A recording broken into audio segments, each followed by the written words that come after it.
এক বুক ভরা কষ্ট নিয়ে ভিডিওটা বানাচ্ছি।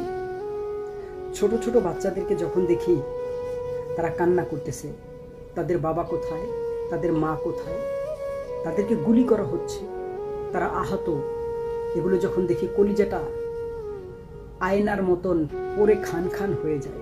মনে হয় চুরমার হয়ে গেছে, নিজে চূর্ণ বিচূর্ণ হয়ে গেছে।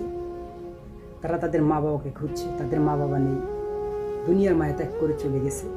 অত্যাচারে, ইসরায়েলের অত্যাচারে ফিলিস্তিনের মানুষের উপরে এই যে অত্যাচারগুলো করতেছে, আজকেরা আপনারা অনেক বড় বড় ইউজার আছেন, এর আগেও আমি বলছি, আপনারা আপনাদের থেকে কোনো প্রতিবাদ করেন না। মনে রাখবেন, আপনি যখন চলে যাবেন, ওই যে উপরে যিনি বসে আছে তার কাছে কিন্তু আপনাকে জবাবদিহি করতে হবে। বাচ্চাগুলো খাবারের জন্য কান্না করতেছে।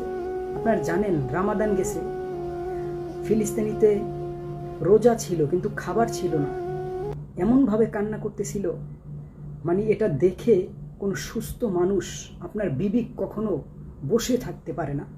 আপনি যদি কোনো বিবেকবান মানুষ হয়ে থাকেন, আল্লাহ তুমি ওইখানের আমাকে সৈনিক বানাও, ওইখানে আমিও শহীদ হতে চাই।